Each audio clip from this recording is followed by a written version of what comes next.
Hello दोस्तों, जय श्री राम। आज की कहानी है राम से बड़ा राम का नाम। एक बार की बात है, श्री राम दरबार में हनुमान जी महाराज श्री राम जी की सेवा में इतने तन्मय हो गए कि गुरु वशिष्ठ के आने का उनको ध्यान ही नहीं रहा। सभी ने उठकर गुरु वशिष्ठ का अभिवादन किया, पर हनुमान जी नहीं कर पाए। वशिष्ठ जी ने श्री राम जी से कहा कि राम के गुरु का भरे दरबार में अभिवादन नहीं किया गया, इस अपमान की क्या सजा होनी चाहिए? श्री राम जी ने कहा, गुरुवर आप ही बताएं। वशिष्ठ जी ने कहा, मृत्यु दंड। श्री राम जी ने कहा, स्वीकार है। तब श्री राम जी ने कहा कि गुरुदेव आप बताएं कि यह अपराध किसने किया है, बता दूंगा। पर राम, वो तुम्हारा इतना प्रिय है कि तुम अपने आप को सजा दे दोगे, पर उसको नहीं दे पाओगे। श्री राम जी ने कहा, गुरुदेव राम के लिए सब समान है।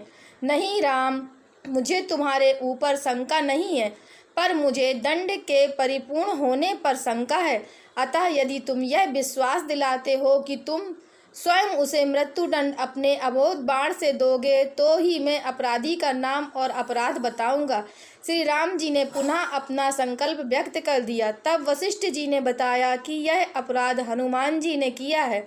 हनुमान जी ने भी स्वीकार कर लिया। तब दरबार में राम जी ने घोषणा की कि कल सायंकाल सरजू के तट पर हनुमान जी को मैं स्वयं अपने अमोघ बाण से मृत्युदंड दूंगा। हनुमान जी के घर जाने पर उदासी की अवस्था में माता अंजनी ने देखा तो चकित रह गई। मेरा लाल महावीर, अतुलित बल का स्वामी, ज्ञान का भंडार, आज इस अवस्था में?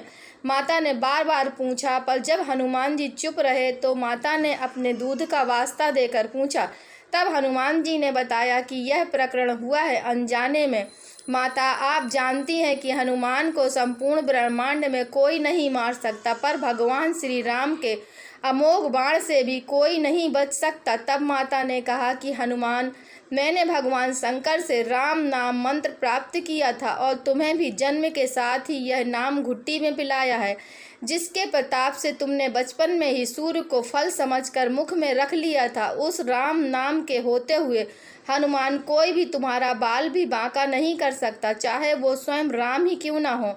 राम नाम की शक्ति के सामने राम की शक्ति और राम के अमोघ बाण शक्तिशाली महत्वहीन हो जाएंगे। जाओ मेरे लाल, अभी से सरयू के तट पर जाकर राम नाम का उच्चारण करना आरंभ कर दो। माता के चरण छूकर हनुमान जी सरयू किनारे राम राम राम रटने लगे।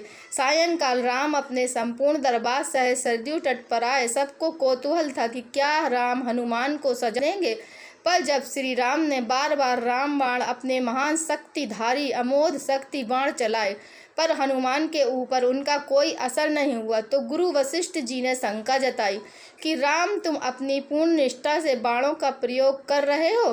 तब श्री राम ने कहा, हाँ गुरुदेव, मैं गुरु के प्रति अपराध की सजा देने को अपने बाण चला रहा हूँ। उसमें किसी भी प्रकार की कोई चतुराई करके मैं कैसे वह अपराध कर सकता हूँ? तो तुम्हारे बाण अपना कार्य क्यों नहीं कर रहे हैं? तब श्री राम ने कहा, गुरुदेव, हनुमान राम राम की अखंड रट लगाए हुए हैं। मेरी शक्तियों का अस्तित्व राम नाम के प्रताप के समक्ष महत्वहीन हो रहा है।